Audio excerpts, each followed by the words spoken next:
Hello there. Good morning, good afternoon, good evening, wherever you are. I'm Ryan in Singapore. Welcome to our mindfulness practice. The topic today is gratitude and just where it fits in with the 9 Attitudes of Mindfulness. So I've got a course here on Insight Timer about the 9 Attitudes that it's a good course. I recommend you take it. I guess I'll just go ahead and put that up here as well. There are 9 attitudes that kind of help to aid you in your meditation. So ways to look at yourself not only while you're meditating, but also out in your daily life. And the way these attitudes were built were that there were first the 7 attitudes, and then later on the last 2 were added. And I think it makes some sense because the last 2 are kind of, they certainly have something to do with the other attitudes. The last 2, by the way, are gratitude and generosity. And although that they were added on in the end, they really do play a role. And I think they were added on later for a reason as well. Gratitude really kind of fits in well with those original 7, and then generosity is one that it's kind of like the icing on the cake, that it does have to do with the other attitudes, but it's one of those that stands a little bit alone because it kind of relies on there being those other attitudes kind of as a foundation for it to sit on. It's like basically you need to bake your cake. You can't put icing on top of nothing. So that's kind of where generosity sits. So gratitude is this kind of present. It's this present feeling of noticing what it is that's going right in life. So often what we end up doing is focusing on all the things that have gone wrong. So, this is more about noticing what's gone right. And I guess that one of the first things I want to say is that, sometimes, does gratitude feel like something that you have to force? And what is that like? So when you hear the word gratitude, what's your first honest reaction? And you can feel free to write it in the chat. What do you notice when you hear gratitude? Is it warmth, or is it resilient? Is it resistance? Is it guilt? Is it pressure? Is it something else? What happens when you hear gratitude? It's like, maybe you connect your gratitude journal, which you haven't written in several months. What lands for you when you first think about gratitude? So that's like the first step here. Just noticing that for yourself. What is gratitude bringing up for you? So what is gratitude? What is gratitude not? The first thing to note is that gratitude is not forced positivity. And I think maybe we sometimes want to fall into this trap of thinking that I have to feel a certain way to feel grateful. Like because of this situation that's going on right now, I can't feel grateful for X, Y, or Z reason. And Rosamond says, yes, that term is a problem. It doesn't really express noticing what's going right, which is a great description. And Robert says, I do a daily gratitude journal. And Sybil says, being thankful for things. So I guess one of the common misunderstandings we have of gratitude is that it requires a certain way of being or feeling. And I think this kind of goes on with the meditation practice itself, in that you don't have to feel a certain way in your meditation, and you don't have to feel a certain way to feel grateful either. one of the things we may say to ourselves is if I were really grateful, I wouldn't feel sad, I wouldn't feel angry, I wouldn't feel tired. Gratitude is. I just remember when I was in university, there was this one, one of my classmates was just this woman who was just happy all the time, and she seemed to have a positive outlook on life constantly. I just never saw her being sad, and I just thought, like, what's up with that? That looks like such a happy way or such a good way to live, but I can't live like that. That's not me, and that's not what I'm doing, and giving myself permission to. And I guess I wasn't able to do that at the time. I just really was like, wow, why do I feel like this when she, and of course the other thing too that maybe I know now is maturing is that people aren't always what they look like on the outside. Who knows what was going on with her. Maybe if I got to know her more, I would have known more. But, gratitude doesn't always have to mean that we're this happy, bubbly, hey, everything's awesome all the time. And because we don't have to feel a certain way, this is one of the great things about a gratitude journal is that no matter how you're feeling, like if you make it a habit, it doesn't matter if you're feeling good or you're feeling bad. You have that time to write in that journal, and that bringing some gratitude to the things that you might be missing is a way to have a slight shift to what it is that's going on. And I'll talk in a minute about negativity bias, but one other piece I wanted to just mention here is something that happens to a lot of us is we look out and we see what's going on with others and we go, well, hey, others have it worse. Others are really struggling. My struggle is small compared to what they're experiencing. So I'm not allowed to have my own struggles. And so that's also not what gratitude's about. It's not denying that things are not ideal for me. So gratitude and mindfulness isn't about denying or canceling our pain. The mindfulness is about, that attitude number 6 is acceptance. It's about accepting how things are. So it isn't about resisting or pushing away or trying to pretend like everything's okay when it's not. It is about widening the frame so that pain is not the only thing in view. And so that's what gratitude helps us do.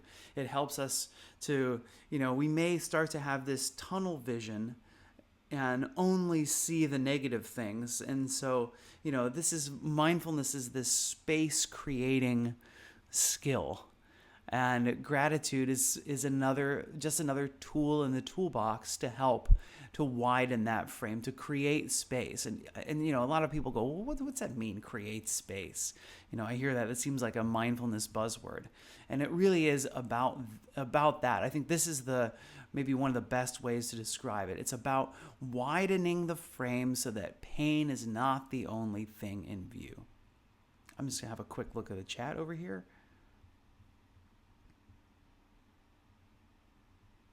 Thich Nhat Hanh, thanks Rebecca for quoting Thich Nhat Hanh. Minus the toothache, what is good? And it's really funny too. And I like how I think I remember that talk from Thich Nhat Hanh. It's just kind of like when that happens, when the toothache happens, it just becomes the only thing in view because it's just so loud in our experience. That negative thing just kind of, it takes that frame and it just shrinks it down so that that's the only thing that we can see, right? That uncomfortable thing, that negative thing becomes the only thing in view just because it's so loud. And it is possible to widen the frame even in those times when the frame looks like it's narrowed down because of just how loud that unpleasant thing tends to be. Angie says, appreciation for everything in my life. home, food, water, appliances, people, money, etc. Have a gratitude practice daily for 4 years, and that daily gratitude practice and prayer for every time I eat or have eaten for 20 years. Thanks for sharing. And that's helpful. I'll just kind of do a side note that, my retreat in Sri Lanka, at the end of the retreat, I was just, I was approached by a stranger. It was in fact on the train. There was a stranger who he just ended up hanging out with me as I was just kind of waiting around in Colombo for my flight. And as and he's just kind of following me around. And after, maybe a couple of hours, he's just admitted, he's like, I'm hungry and I don't have any money for food. Can can we eat something? And so that helped open my eyes and actually started me doing a regular fasting to remember what hunger feels like, because that's something that I never have to worry about. And in fact, when I was in Thanksgiving in the United States, it's something I always try to bring, at least I brought attention to that at Thanksgiving. I'm like, you know what? I am thankful for the fact that I can walk to my refrigerator and open it and there's food inside, and that I have a refrigerator, like that's something that it's, really came front and center when I was in Colombo and saw just some of the poverty that people live in. So widening the frame, seeing more than just what's going on. So gratitude doesn't mean I have to feel thankful all the time. What it means is more like remembering some of the things that are working, even on hard days. And I'm sure those of you with gratitude journals can relate to this. It's not about having to have this happy, joyous, thankful feeling all the time, but it is about remembering what's working, even on hard days when it may be harder to see through and to see what's going on, because that lens tends to want to narrow when something painful or difficult is kind of hogging the view. So gratitude isn't an either or. It's more of like a side by side. You can feel grief in gratitude. You can feel fatigue in gratitude. You can feel frustration in gratitude. Both are true. Brings so much more possibilities than only this is allowed. So why do we need gratitude? What's the useful benefit of bringing gratitude to our mindfulness practice is the negativity bias. So our human nervous system is built to scan for threats and problems, and that's what kept our ancestors alive. My son's doing quite to my pleasure or happiness, my son's doing a talk on gratitude tomorrow in school. I remember I said to him yesterday, I'm like, oh, hey, are you going to talk about negativity bias? And then I told him I started to talk about the story of like, hey, if there's a rabbit in the bushes and you think it's a tiger, it's better than if there's a tiger in the bushes and you think it's a rabbit. That's how our ancestors survived.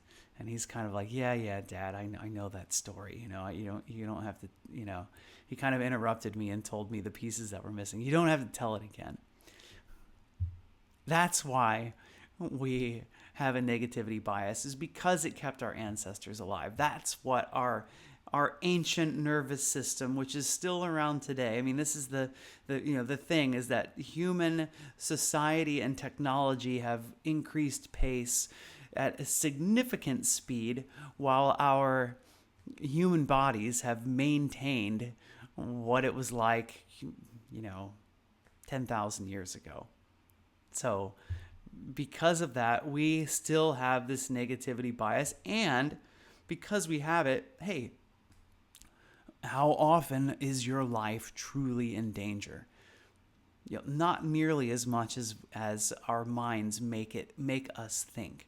So, we find that all kinds of things will send us into this fight or flight response, which is really designed to keep us alive.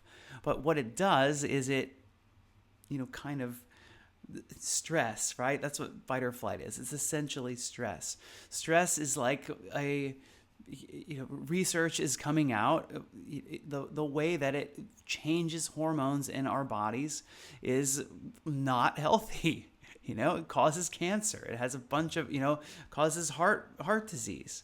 Has a lot of big problems around it. And so as much as stress was helpful for our ancestors, it's not as helpful for us today. And gratitude can help to, as we widen that frame, to see more, and in that seeing more, help to relieve our stress. And as we relieve our stress, we help our own, not only mental health, but our physical health. So, the mind is really good at seeing what's missing. It's really good at replaying what went wrong. It's really good at comparing us to everybody else who seems more successful, more calm, more beautiful, more productive, more whatever. And gratitude isn't about deleting our bias. It's about balancing it. It's about having some intentional practice that runs alongside the what is wrong channel that's going on 24/7. So gratitude says, yes, things are difficult, and also some things are quietly supporting me right now. So can I notice them even a little? So what is it that has been supporting you? And that is kind of the lead in to our practice today as we get into our meditation practice. So you can start simple. Start noticing what is working about the body. I'm breathing. My heart is working. My senses are giving me information. Even if you're in pain or have illness, notice. And by the way, that's another thing interesting is that when we're sick, the majority of the discomfort that we're feeling when we're sick is in fact our own bodies that are creating it. Why do we feel so bad when we're sick? Is because our bodies are doing things to try and purge the sickness, and part of that process tends to make us feel bad.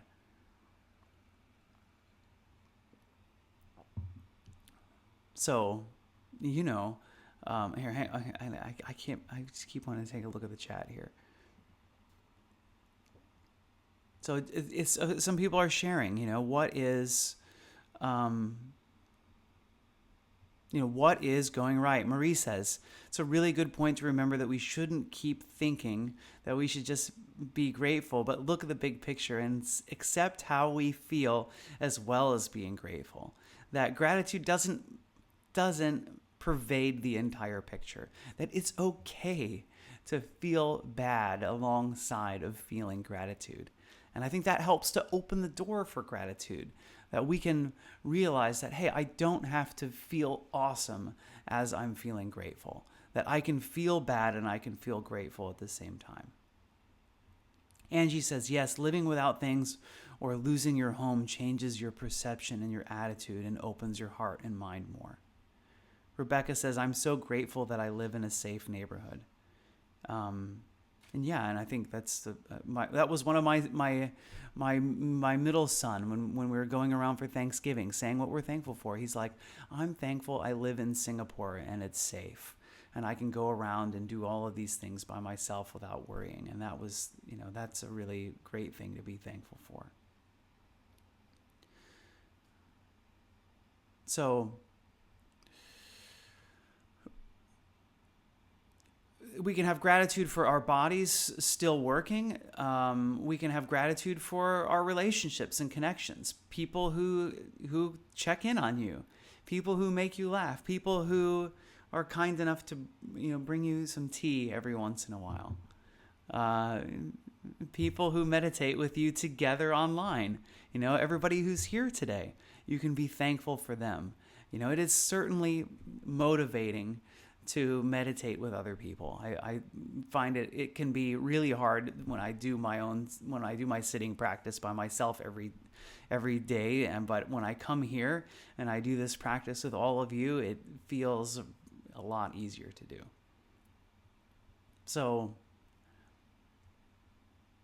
food, shelter, education, technology, and something that could be easy to miss is, you know what, I should do this because I haven't been thankful for a long time that I have, this cushion, which I sit on I don't know how many hundreds of hours I have on this cushion, but I'll tell you what, I really am grateful that I have such a comfortable way to meditate. And I'm just so used to it, It's so nice to have a place to sit. And this is my workspace, by the way. It's 5:54 a.m. right now, but I do spend the rest of my day when I'm working. I sit here at my laptop and work, and so I just love this. I love this space. It's really great, and I'm thankful for it. So a comfortable chair, working headphones, a quiet corner, even the fact that you made it to this live event today, all can be small things that we're grateful for. I'm grateful for my furry friend who's scratching at the door, so I'm just going to go... Grateful for a cute pet Frank who's with you sometimes. He's about to be with me right now because I can hear him scratching. So hold on just a minute. I'm going to go summon the beast. Oh, he's purring. Let's see if I can get it next to the mic. Not so much anymore. Here he is, my meditation companion. Why are you so slumpy? Is this like the ragdoll thing? I think you gotta turn into a blob when I hold you. What are you looking at? Thankful for my furry friend.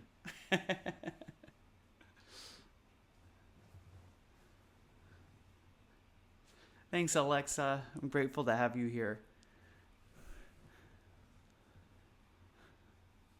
And grateful for all of you. That's something I can say too. Grateful to have all of these people who have been joining throughout the years. Floppiness is his job description. I think so. Where'd he go? Now he's and he's going to be scratching at the door in the middle of the meditation. Thanks, Kathleen. So,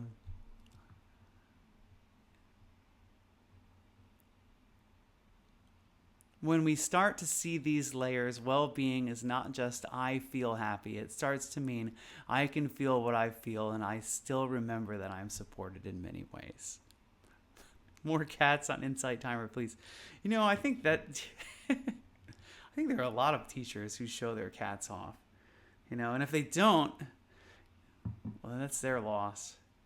Here. Look, hold on. Let's go put my let me put my donation card up. That's what Frank's my money maker.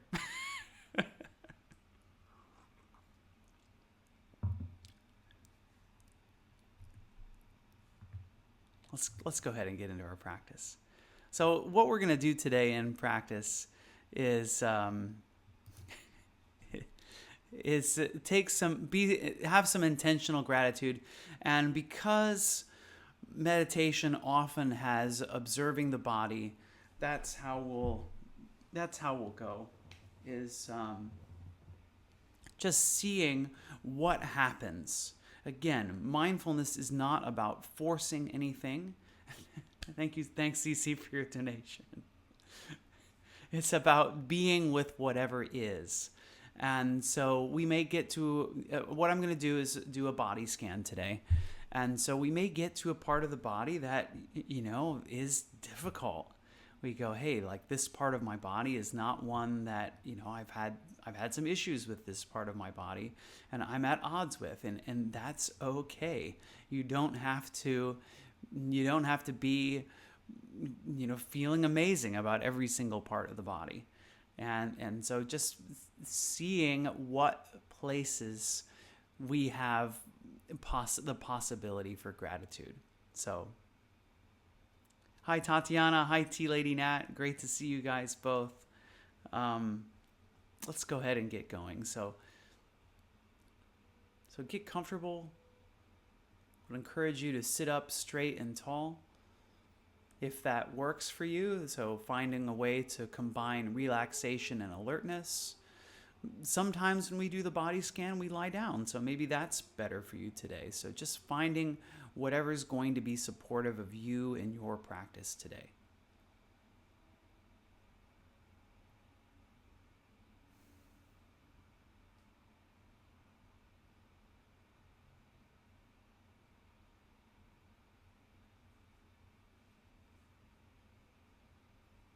And can you notice the feeling of Earth's gravity pulling down on you? You know, our communion with this planet. It's one that we may take for granted.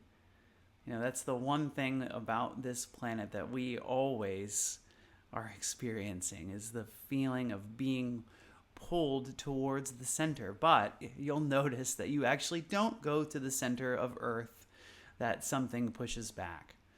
So can you feel where that solid something is that's pushing back? For me, it's that cushion that I'm grateful for. I can feel it. And I'd encourage you with beginner's mind to turn up the awareness. Like, how do you feel the pressure of the thing that's pushing back? So I was about to say, I can feel it on my perineum. That's actually where the pressure is the most right now. So that's right there. That's where the way my cushion is, when I set it back down, there's like a little lump in it, and I can just feel that pressure right there. And then on the buttocks, I can feel the right side of my cushion is slightly higher than the left side, and so therefore I can feel a little bit more pressure there.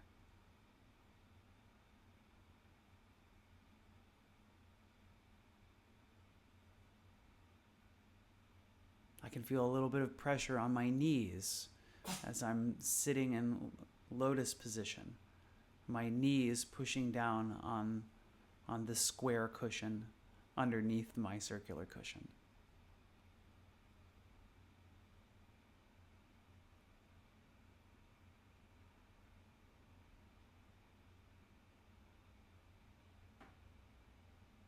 And so, maybe it might sound a bit silly or new age, but gravity, something that you feel all the time, is a reminder of your connection with this planet. So that's one of the very, this planet, which is the source of our food, which is the source of our air, which every person you know, every animal you know, every fruit you eat,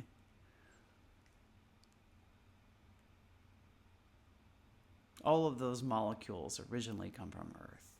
So that's maybe one of the first things or one of the obvious things that we miss all the time.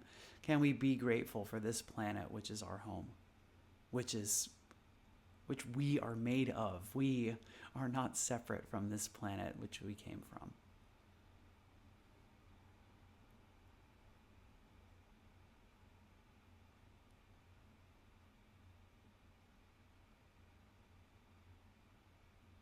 And then notice, besides those points that you're contacting, you feel the pressure pushing back. Besides that, what else can you feel your breathing?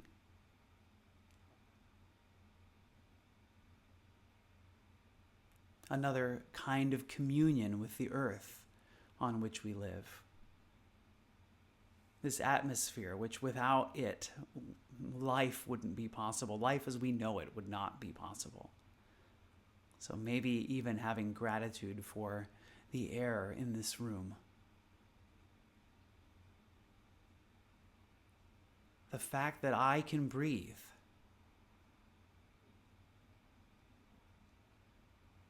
with ease, without any additional labor. My breath just so easily moves in and out of my body.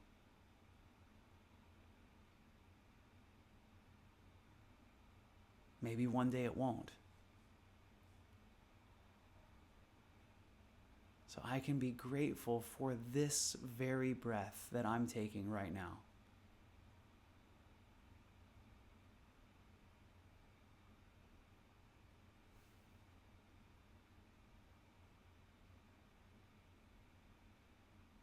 So gravity, the air, all of this, these small things that are communion with this planet, which we are all a part of, that we are all not separate from.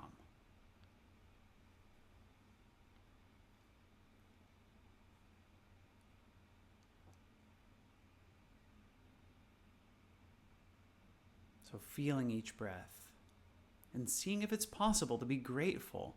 You never know if this breath is going to be your last one. We don't know what the future holds.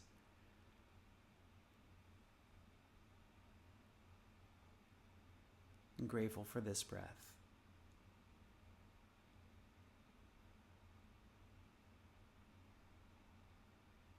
And so whenever you're ready, bring attention to the head, the eyes, the eyebrows, the forehead, the scalp,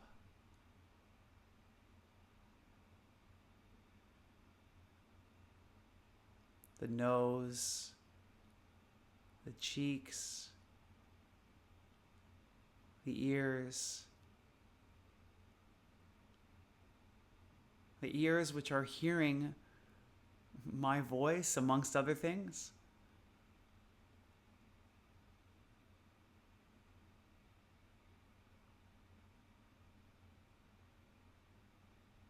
Grateful for the ability to hear.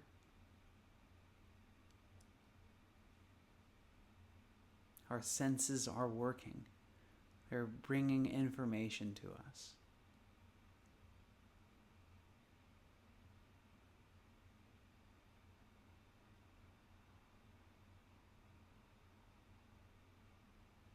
Bring attention to the mouth, the tongue, the teeth, the jaw.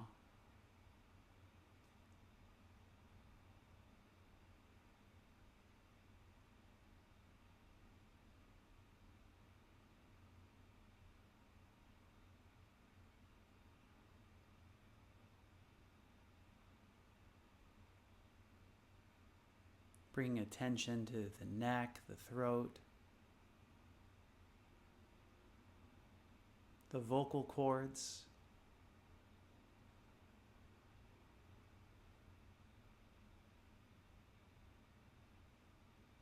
Having gratitude perhaps for the ability to speak, to share our ideas with our fellow human beings. The ability to sing.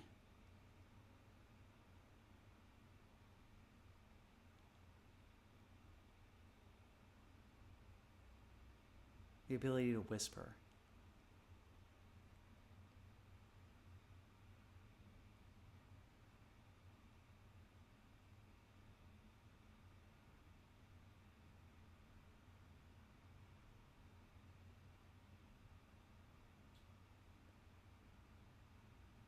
Now shifting attention to the shoulders,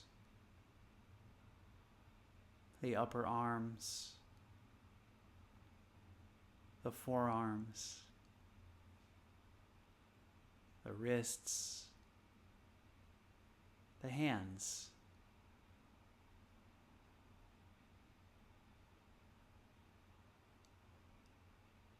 Maybe our hands are, say, 1 meter long. It lets us interface with things that aren't right next to us. We can reach out, we can grab something. We can hold our bowl of tea and bring it to our lips. We can eat.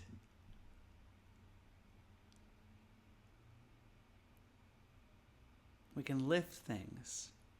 We can interface with our environment, something that a lot of animals can't do. We do it with such ease.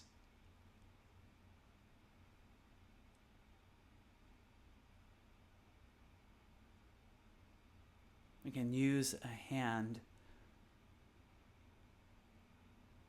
to pull someone closer, to show affection. We can use our hand to push away, to say, no, this is not okay.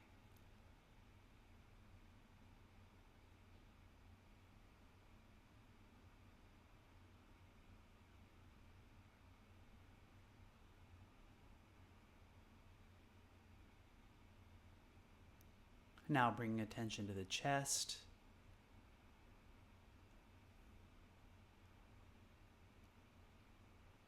to the back,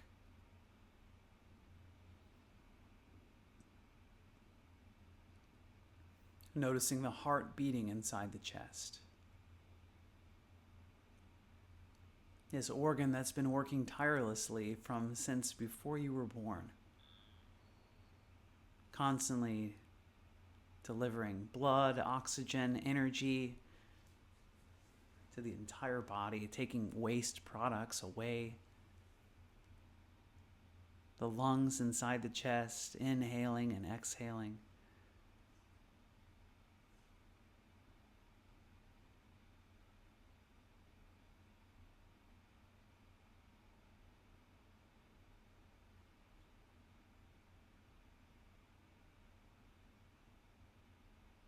And then scanning to the abdomen, feeling the abdomen moving as well as we breathe. In and out as the diaphragm pushes downwards on the internal organs, pushing them outward as we breathe out. The diaphragm goes back upwards. The internal organs have a bit more space. So can you, perhaps with the breath, allow the breath to show you your internal organs, your stomach, your intestines, your liver, your kidneys, everything down in that region that is working.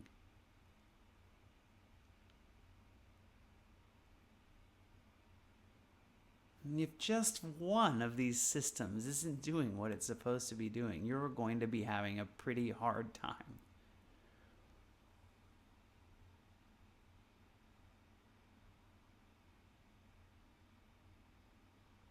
I'm just reminded of my uncle or my great uncle who was on dialysis. What's that like? And it's all just because one system was having problems. So just one system of anything in our bodies having a problem can make a really big problem. So can we be grateful for all of these things in the abdominal region that are working right now, that are doing what they're supposed to be doing?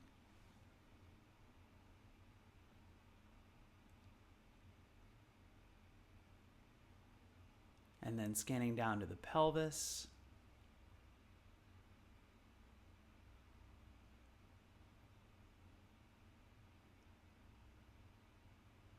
The end of the digestive system there, the urinary system, the reproductive system. What kind of feelings show up when we're here? Is there room for gratitude here too?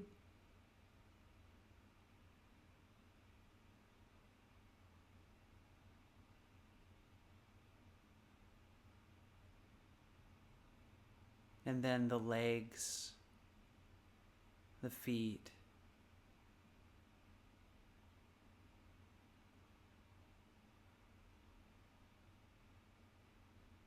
For most of us, that's our vehicle. That's what gets us around from place to place. Keeps us from being stuck physically in the same place all the time.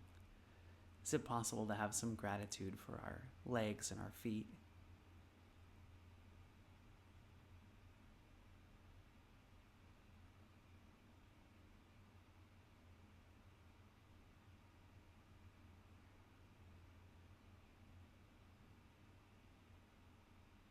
And so now let's widen the lens to bring into our awareness our body as a whole, from head to toes, our fingertips, our heart, our lungs, everything.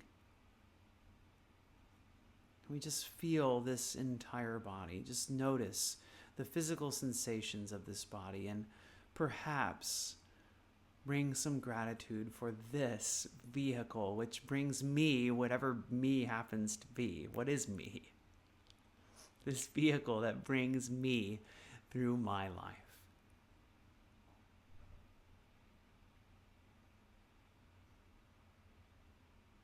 Thank you, body, for supporting me how you do.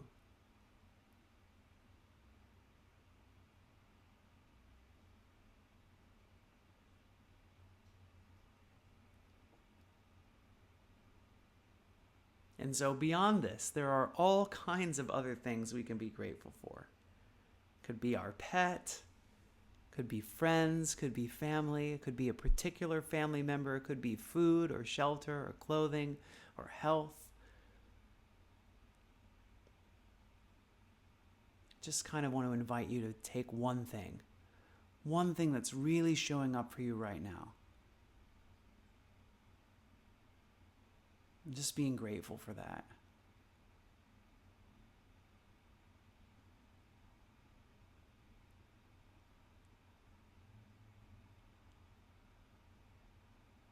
And just say thank you to that thing, whatever it is.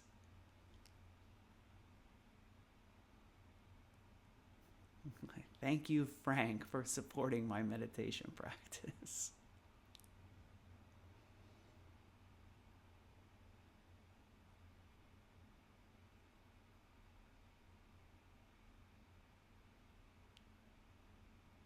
That's mine anyway, for today.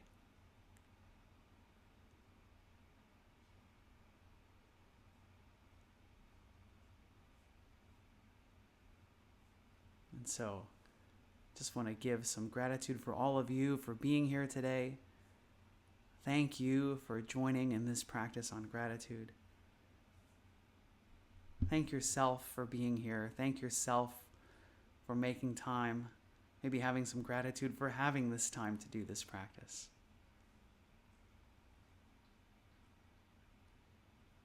And let's close practice with 3 rings of the bell.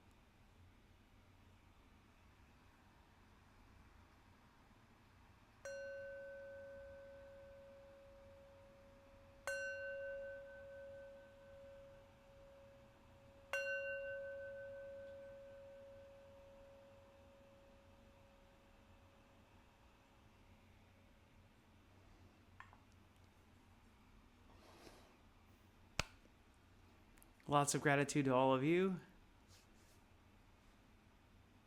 How'd it go today? What was that practice like?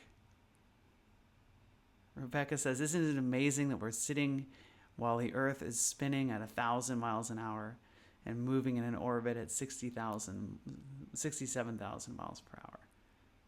And that we're here. Statistically speaking, the odds of any one person being here are very close to 0. Thanks, Eddie. Thanks, Eddie. Great to see you. I got here. He must have heard me like say his name because he came back over. You're just so cute.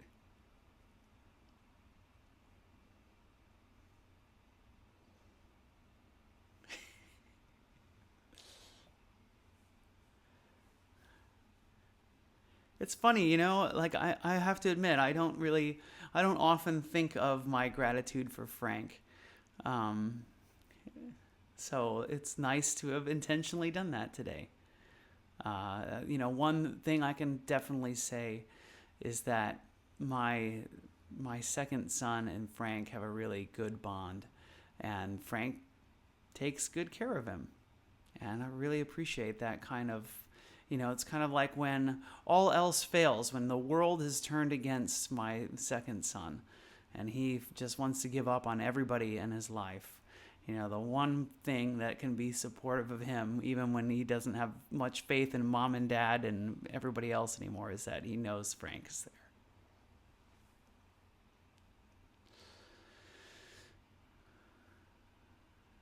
Thanks, Sybil. Yeah, I enjoyed today's interactions too, and I'd say I need to go here shortly, but before I do, anything else anyone wants to say? Like, what are you grateful for? What did you choose today? If that feels helpful or supportive, if you want to write it in the chat, you can. Anything at all. I'm just so happy. It's funny too. It's kind of like. It's a bit of a struggle to wake up. I had to get to bed a little bit late last night, and I wasn't feeling, when I first started, I wasn't fully together and with it, and like as this lesson on gratitude has gone on, I just feel like it just made me happy. I just and that's cool. That's gratitude. It's like I can't help but feel a little bit happier when I feel grateful, and even when I'm talking about gratitude. Rebecca says, being here. Rosamund says, Herbie and I guess these are your cats. Basenji help me to experience gravity by lying on my stomach when I lay down to do the body scan. I'm grateful for his fat, furry weight. Rebecca says, being here. Robert says, I'm grateful for my health. Or Bob. Thanks for being here today, Bob. I hope you'll come back. I'm here every Tuesday and Thursday morning on Singapore time. Cece, grateful for this wonderful time together. Belinda says, grateful for animals. Tatiana, thanks Tatiana. I'm grateful for you too. Alexis, I'm grateful for being here with you in this space today and this practice.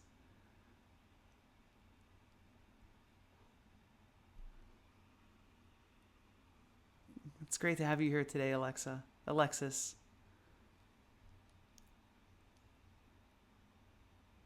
So thanks, everybody. A pleasure as always. Thanks, Tea Lady Nat, for being here. Like I said, this is old man dong ding, like I wrote in your tea chat earlier or yesterday. It's great. It's nice to have a little oolong in the morning.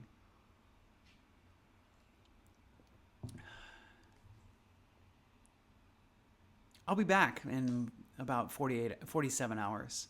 So we will be covering the final of the 9 Attitudes. So to support my course, I'm just going to pop it up here one more time. So to support this course and the kind of the creation of this course, I've been doing the 9 Attitudes one by one here in these live events. So the last one is perhaps appropriately generosity. So in 47 hours, I'll do a live event on generosity, and looking forward to sharing that with you all. And then we'll be moving into the next topic. I'm like kind of solidifying what I want to do as my next topic. I'll tell you about that more next time. Yeah, my pleasure. Thanks, J.E. Thanks everybody for being here today. I'm going to say thanks to Sabina and Anita and Ezra and Myra and Bruce and everybody else. It's great if you're on here for your first time or you've joined many times. You are so welcome, and I hope to see you again soon. So until then, let's first send out our well wishes to ourselves and to everybody else who's here. So follow along if you like. May I be happy and peaceful. May everyone watching, listening, wherever you are, I wish you all happiness and peace.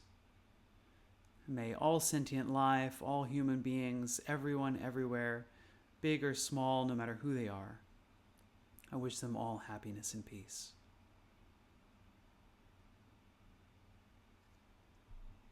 Thanks again. Take care. I'll see you again soon. Bye-bye.